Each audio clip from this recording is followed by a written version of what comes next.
Hey everyone, I have a few videos for you guys this evening. I'm going to try to make them all quick. This first one is going to be my May,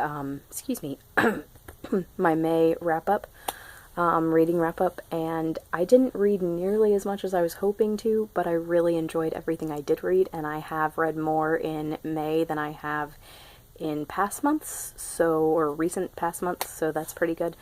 The first thing that I finished is Anne of Green Gables by Ellen Montgomery.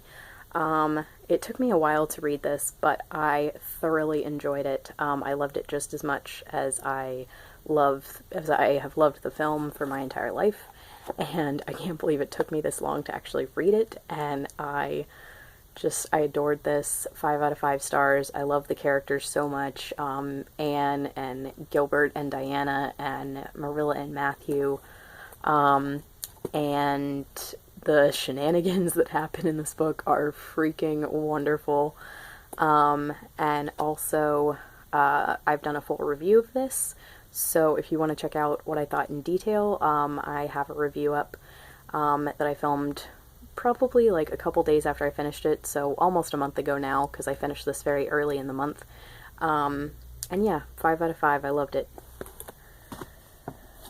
And I don't remember if I told you guys about reading some stories from Reader I Married Him. These are stories inspired by Jane Eyre, and it's edited by Tracy Chevalier, and I've read 3 stories from this so far. But I haven't picked it up in several weeks, so I don't remember if I finished this at the end of April and told you guys about them or not. But anyway, what I'm going to do with this is I'm going to finish it, and I'm going to rate the stories individually, and then I'm going to add up the ratings and then divide them to get the average rating. And I'll probably do a separate review of this book just so I can talk about some of the stories in detail, especially the ones that I end up loving. So, yes, I'm enjoying this so far. And then I read Oliver Twist, but I had to return it to the library. I was reading that with Katie over at BooksandThings, and she finished a while before I did, so it took me a bit to catch up, but I finally did, and we have talked about it, and I really enjoyed it. I enjoyed it more than I was expecting, which was nice, because it turns out that I had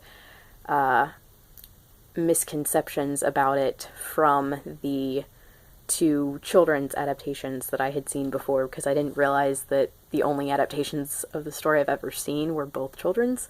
So they cut out a lot of the characters and a lot of the story, like a great deal of the story. So I was very happy that I was so surprised by a lot of it, and some of it is really, really, really, really, really depressing, and I can see why it's not included in children's adaptations, but overall I did enjoy it. I think it's probably my least favorite of the 3 Dickens novels that I have completed, and I think once I complete Pickwick Papers that will still be true.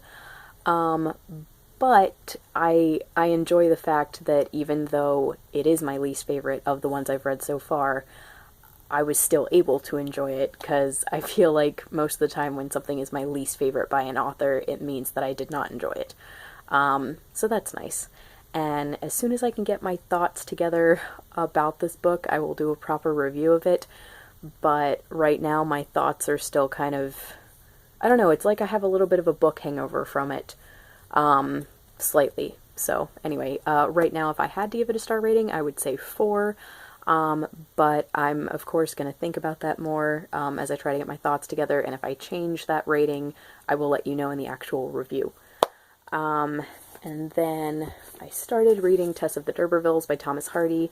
I'm reading this with Kailey from BooksforMKs. She is way far ahead of me, because she reads so much more in a day than I do.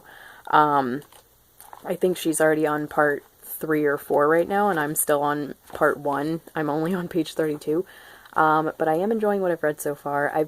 I know the whole story pretty much because I've seen the 2008 miniseries with Gemma Arterton and Eddie Redmayne, and I love them both so much, and I love them I love the portrayals that they give of the two main characters, Tess and Angel, and yeah, so I think I actually am going to really enjoy the fact that I'm going into this already knowing the story, because I think that plus Hardy's writing is going to make the fact that it's so depressing more bearable. I think if I didn't know this story going in, then the depressing factors wouldn't be as bearable, because of, like, the shock factor.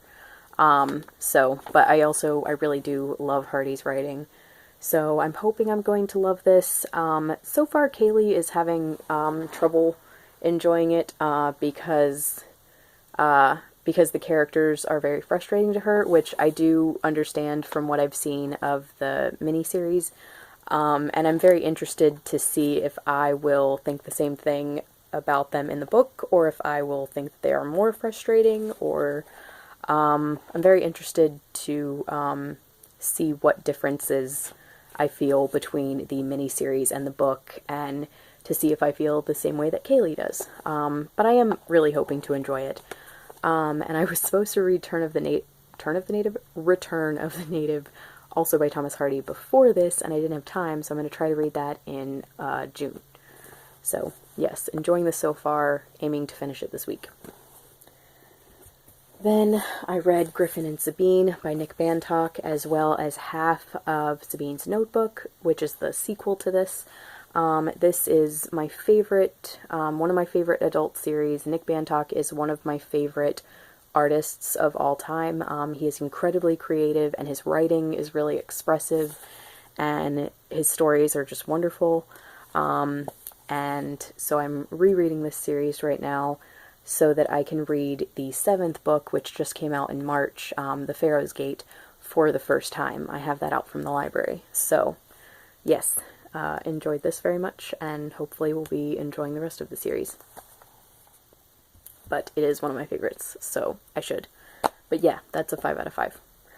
And then I also read Civil War, which is the Marvel graphic novel. I had to return it to the library, as well as Oliver Twist, so that's why I don't have those two to show you.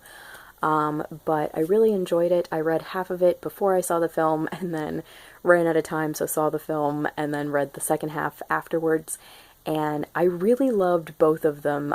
Like, I know the movie is very separate and very different from the graphic novel, but I really enjoyed both. Like, there were aspects of the movie that I liked better than the graphic novel, and aspects of the graphic novel that I liked better than the movie. So, it's good that I enjoyed them both very much. I don't know, maybe I just don't want to pick one, but I really liked both. And then, and as far as a rating, I don't really know what I would rate the graphic novel. I'll have to think on that. But anyway, so, the next thing, and the most recent thing that I read that I thoroughly enjoyed, was Vampire Academy by Rochelle Mead. And the reason why I read this is because I watched the film on Netflix, and I completely fell in love with Danila Kozlovsky, who plays, I'm like tripping over his name, but anyway, who plays Dmitry Belikov in the film, and he is wonderful. That actor is just like, oh my gosh, I love him so much. But anyway, so yes, after seeing him in the film, I was just completely smitten with him, so I needed to read the book, because I also really liked the character. And the thing is, as far as the movie goes, like, everyone says it was so bad, but see, I think since I saw the film first without reading the book, I didn't have that, oh, this is a horrible adaptation comparison thing. So I actually really enjoyed it. Like, I mean, I sort of enjoyed it the way you enjoy The Covenant, where it's not a great film, but you still like the story anyway, because I thought that the actors all did a pretty good job, actually a really good job, and it was just parts of the story that I thought were weak, and things like that. So for the film, I would probably give it, like, between a 3.5 and a 4. And with the book, I really enjoyed it. The writing, I noticed a lot of people said the writing was a bit childish, but I've actually noticed that more in reading the first few chapters of the second book than reading the first book. So overall, and again, like, you know, it probably does have some issues, but, and actually a lot of people, sorry, I'm like interrupting myself with thoughts here, but a lot of people say that the first book is actually the weakest one in the series, so that actually makes me feel really good, because I actually ended up really enjoying it. So I would probably give the first one a 4. Okay, no, probably, alright, I would give it more than the film, but, so yeah, I guess a 4, but I find it weird that I would give Oliver Twist by Dickens and Vampire Academy My Shall Mead the same rating, but, I want to say it's like a different scale, because, you know, Dickens is in a class all of his own, and honestly, with Dickens, I'm only giving Oliver Twist a 4 because I'm comparing it to the other Dickens that I've read.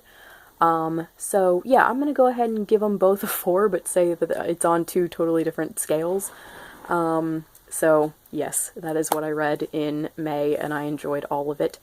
And I will probably, like, again, I'm still not doing TBRs, but I'll probably give you guys like a current reads video soon. Maybe even if I have enough time on my camera, I'll do another one right after this. So I don't know, we'll see. But thank you guys so much for watching. Let me know what you think of anything that I have talked about, and I will talk to you guys later. Thanks. Bye.